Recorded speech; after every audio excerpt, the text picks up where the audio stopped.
दोस्तों, माहिर नफ्सियात कहते हैं कि हमारे बच्चे का जो जहन का विकास है वो उम्र के 6 साल तक आते आते 60 से 80% हो जाता है।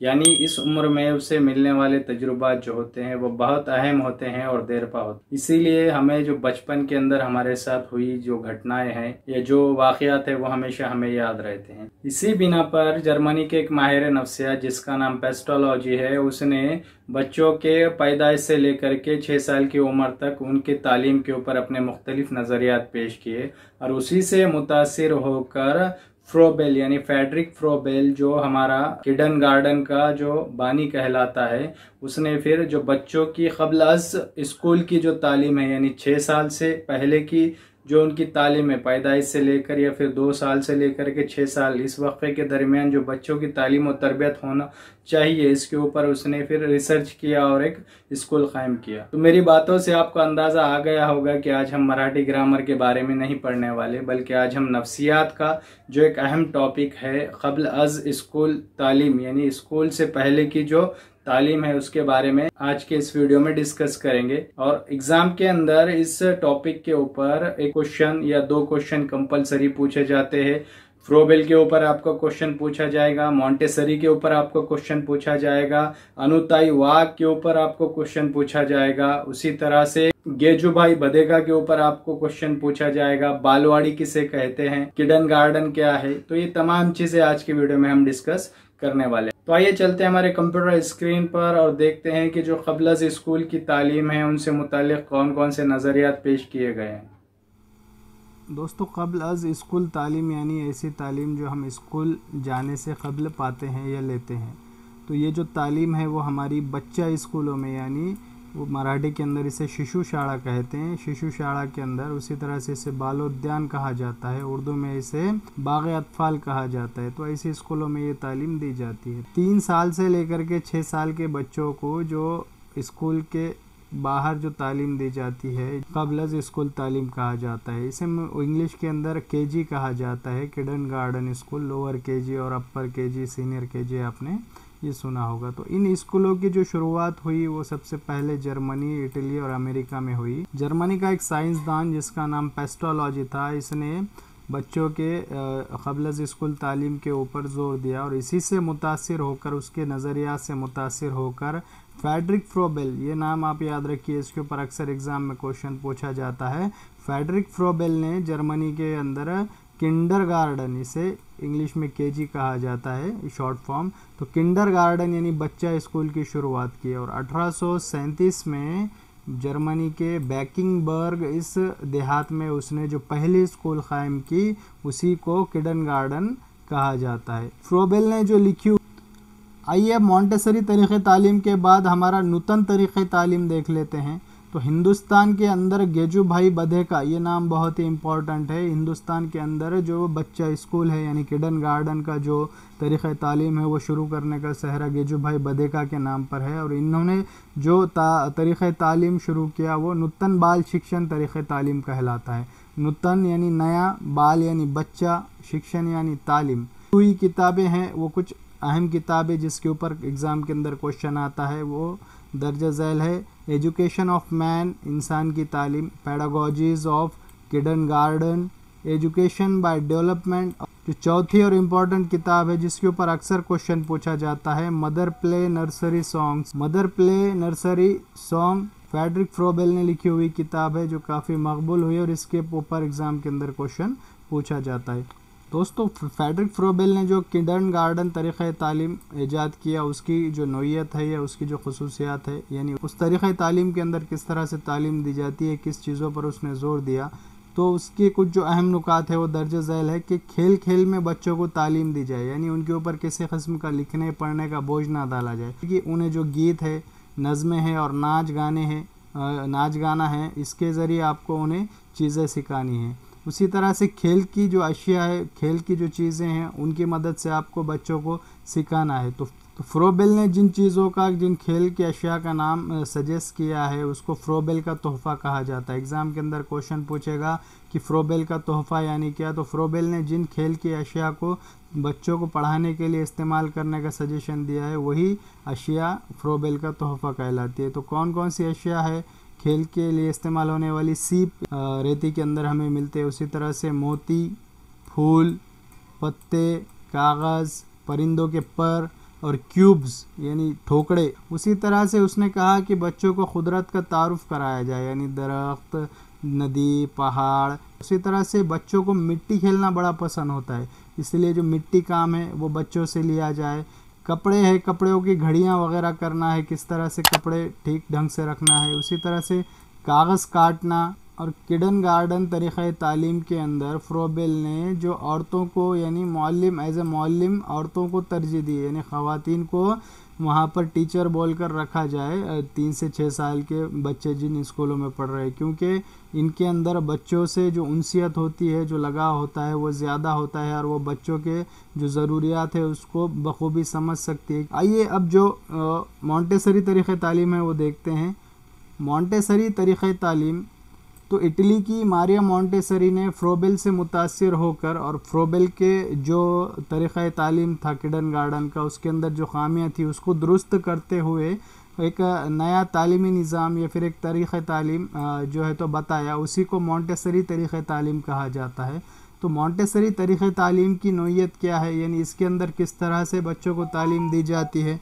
तो सबसे पहला है कि बच्चों को ख़ुद से सीखने के यहाँ पर मौक़े फ़राहम किए जाते हैं। मॉन्टेसरी स्कूल जो होते हैं ये हमारे हिंदुस्तान में काफ़ी मशहूर है। तो इन स्कूलों के अंदर क्या होता है कि बच्चों को ख़ुद से सीखने के लिए मौक़े फ़राहम किए जाते हैं। उसी तरह से दिलचस्पी पर ज़ोर, यानी बच्चे किस चीज़ के अंदर दिलचस्पी ले रहे हैं, इंटरेस्ट ले रहे हैं, उसी के ऊपर ज़ोर दिया जाता है और उन्हें एक आज़ादाना माहौल में अपने दिलचस्पी के मुताबिक काम करने का वहाँ पे मौका फ़राहम किया जाता है। उसी तरह से पोशीदा सलाहियतों को बाहर लाना। अब जो तुलबा है उनकी जो पोशीदा सलाहियतें हैं उनके ऊपर किसी किस्म का कोई बर्डन ना डालते हुए उनके दिलचस्पी के मुताबिक उनको ख़ुद काम करते हुए उनकी पोशीदा सलाहियतों को बाहर लाना इस तरीक़े तालीम का एक अहम जुज़ है। उसी तरह से ज़ाती तौर पर हर बच्चे पर तवज्जो देना। उसके बाद है हिस्सी आज़ा के इस्तेमाल पर ज़ोर, यानी हमारे जो हिस्सी आज़ा है 5 उनका इस्तेमाल करने के लिए बच्चों को वहाँ पर मौके फ़राहम किए जाए। प्रैक्टिकल नॉलेज, बच्चों से प्रैक्टिकल उनको क्या किया जाए, तजुर्बात दिए जाए कि हाथ पैर किस तरह से वॉश करने हैं, अपने कपड़े किस तरह से सलीक़े से पहनने हैं, किस तरह से उन्हें सलीक़े से रखना है, शूज़ किस तरह से पहनना है, उछलना किस तरह से। इस तरह जो छोटी छोटी जो यहाँ पर जो हमारी एक्टिविटीज़ होती है उनके ज़रिए बच्चों को प्रैक्टिकल नॉलेज देना है। तो हो गया मॉन्टेसरी तरीक़े तालीम की जो नोयत थी। अब कभी कभार आपको मॉन्टेसरी के ऊपर कुछ क्वेश्चन पूछता है, उनके काम के ऊपर कुछ क्वेश्चन पूछता है। तो 1907 में इटली के अंदर चिल्ड्रन हाउस नाम से इन्होंने एक स्कूल शुरू किया था। मॉन्टेसरी जो है तो मारिया मॉन्टेसरी इटली से ताल्लुक़ रखते थे और फ्रोबेल जो है तो जर्मनी से ताल्लुक़ रखते थे। आप ये बात याद रखिए। तो चिल्ड्रन हाउस नामी स्कूल इन्होंने शुरू किया। उसी तरह से मैडम मॉन्टेसरी ने 1930 में जो है तो भारत में उन्होंने तशरीफ़ लाए और यहाँ पर आने के बाद जो हमारा मद्रास यानी आज का जो चेन्नई है वहाँ पर उन्होंने अडियार नाम का एक जो इलाक़ा है वहाँ पर कला क्षेत्र पूर्व प्राथमिक प्रशिक्षण विद्यालय नाम का जो है तो वहाँ पर उन्होंने एक इदारा कायम किया। गेजूभाई बधेका ने मैडम मॉन्टेसरी से मुतासिर होकर 1921 में बाल मंदिर, यहाँ पर आपको हमने बाल मंदिर से हाईलाइट करके दिया है, एग्ज़ाम के अंदर इस पर भी क्वेश्चन पूछा जाता है। तो गेजूभाई बधेका ने कौन सा स्कूल कायम किया, बच्चा स्कूल, तो बाल मंदिर नाम का जो बच्चा स्कूल था वो गुजरात में कायम किया। ये उसी तरह से 1925 में भावनगर में नूतन बाल शिक्षण संघ की बुनियाद डाली। इसी से नूतन बाल शिक्षण तरीक़े तालीम का आगाज़ हुआ। तो 1925 के अंदर ही ये जो स्कूल बच्चों को पढ़ाने वाले जो टीचर्स हैं उनकी ट्रेनिंग के लिए बाल अध्यापन मंदिर यानी बच्चों के टीचर्स के ट्रेनिंग के लिए उन्होंने ये एक इदारा कायम किया और इससे पढ़कर निकलने वाले जो टीचर्स होते थे उन्हें मॉन्टेसरी टीचर्स कहा जाता था। तो मॉन्टेसरी टीचर्स किसे कहते हैं, इस तरह का क्वेश्चन कभी एग्ज़ाम में आता है। तो बाल अध्यापन मंदिर यानी जो ट्रेनिंग सेंटर था गेजूभाई बधेका ने कायम किया हुआ 1925 में, तो उस इदारे से पढ़कर निकलने वाले टीचर को मॉन्टेसरी टीचर कहा जाता था। आइए अब देखते हैं नूतन बाल शिक्षण तरीक़े तालीम की नोयत क्या, यानी इसके अंदर किस तरह से पढ़ाया जाता है। तो किडन गार्डन का जो तरीक़े तालीम है उससे यहाँ पर एक चीज़ ली गई है कि बच्चों को खेल खेल के अंदर और कहानियों के ज़रिए इनका जो है तो वहाँ पर तालीम दी जाए। उसी तरह से मॉन्टेसरी तरीक़े तालीम से हिस्से आज़ा के ज़रिए तालीम देना, ये चीज़ ली गई। ज़ुबान सीखने पर ज़ोर देना, दिलचस्पी के मुताबिक उन्हें काम की आज़ादी देना, बच्चों को जो प्रैक्टिकल नॉलेज है, प्रैक्टिकल तजुर्बात है वो बताना। उसी तरह से माहौल से मुताबिकत यानी जो एडजस्टमेंट है वो बच्चों को सिखाना। और ख़ास इस नूतन बाल शिक्षण तरीक़े तालीम का जो अहम मुद्दा है या पॉइंट है कि बच्चों के लिए तफरीही प्रोग्राम का इनेकाद करना, यानी जिसे मराठी में बाल सहल कहा जाता है, बच्चों के लिए तफरी प्रोग्राम। ये जो भाई ने बच्चों के तालीम से मुताल्लिक़ जो किताबें लिखी 40 किताबें, उनका जो मजमुआ है उसे बाल साहित्य का ब्रह्मा कहा जाता है, यानी जो बच्चों का लिटरेचर है उसका ब्रह्मा यहाँ पर कहा जाता है। आइए अब देखते हैं कि बालवाड़ी किसे कहते हैं। बालवाड़ी ये लफ्ज़ अक्सर हम इस्तेमाल करते हैं, तो ये हमारे अतराफ़ के यानी दही इलाक़ों में ये जो बालवाड़ी का तरीक़ा तालीम है ये काफ़ी आम है। तो बालवाड़ी इस लफ्ज़ को सबसे पहले जगत रामदेव ने इस्तेमाल किया। तो कभी कभार एग्ज़ाम में इनका नाम भी पूछ सकता है कि बालवाड़ी का लफ्ज़ सबसे पहले किसने इस्तेमाल किया, तो जगत रामदेव ने। बालवाड़ी के अंदर जो तालीम दी जाती है वह गैर रस्मी होती है। बालवाड़ी किसे कहते हैं कि बालवाड़ी यानी 3 से 6 साल के बच्चों को आज़ादाना माहौल में तालीम देने वाले गैर रस्मी स्कूल। बालवाड़ी के स्कूल के अंदर टीचर गांव या छोटे शहर के किसी एक घर के एक रूम में बालवाड़ी चलाती है। इस बालवाड़ी के रूम के अंदर एक क्लास के अंदर 20 से 25 बच्चे होते हैं। यहाँ पर बच्चों को जानवरों की तस्वीर, कहानियाँ, नज़में, रंग रंगोटी, खेल, गीत और ज़ाती तजुर्बात की बुनियाद पर तालीम दी जाती है।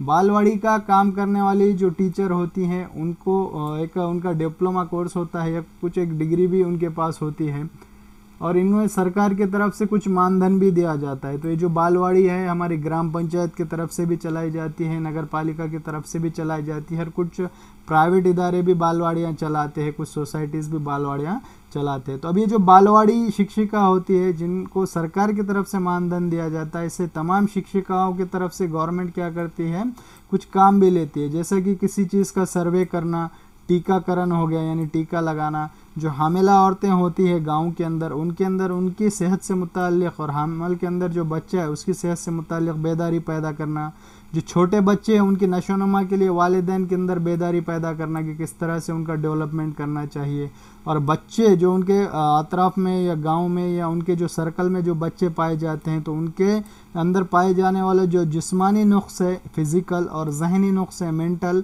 उसको खोज कर निकालना और उसके तरफ ध्यान देना। तो ये सब काम हमारी आंगनवाड़ी शिक्षिकाएं या बालवाड़ी शिक्षिकाएं करती है। अब आंगनवाड़ी किसे कहा जाता है, तो आंगनवाड़ी बालवाड़ी की तरह ही होता है। जो स्कूल गांव के अंदर आंगन में या किसी दरख्त के साए में ली जाती है उसको आंगनवाड़ी कहते हैं।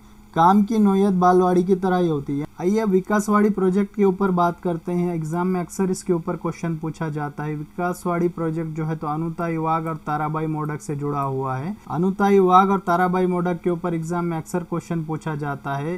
इन दोनों ने मिलकर महाराष्ट्र के थाने ज़िले में जो कबायली इलाके हैं उनके अंदर जो बच्चे हैं उनकी तालीम के लिए बोर्डी इस गाँव में ग्राम बाल शिक्षण केंद्र यानी ग्राम कहा जाता है, गांव को बाल कहा जाता है, बच्चे को शिक्षण केंद्र यानी तालीमी इदारा यहाँ पर उन्होंने कायम किया। उसी तरह से कोसबाड़ इलाके में उन्होंने जो तालीमी काम किया उसे कोसबाड़ योजना कहा जाता है। इस इलाके में उन्होंने आंगनवाड़ी, बालवाड़ी और पालना घर शुरू किए। पालना घर यानी जहाँ पर छोटे बच्चों को पाला जाता है। तो अनुताई वाघ और ताराबाई मोडक ने देखा कि कबायली इलाकों के जो 3 से 6 साल के बच्चे हैं वो स्कूल नहीं आ रहे हैं। तो जब उन्होंने रीज़न उसका ढूंढने निकले तो उन्हें पता चला कि जो छोटे बच्चे यानी जैसे हम ताना बच्चा हमारा या रेंगने वाला बच्चा आम अल्फाज में कहते हैं, ऐसे बच्चों को संभालने का काम 3 से 6 साल के बच्चे कर रहे हैं, क्योंकि उनके पेरेंट्स खेतों के काम के लिए चले जाते थे और 3 से 6 साल के बच्चे जो छोटे बच्चे उनको घर में संभाला करते थे, जिसकी वजह से 3 से 6 साल के बच्चों का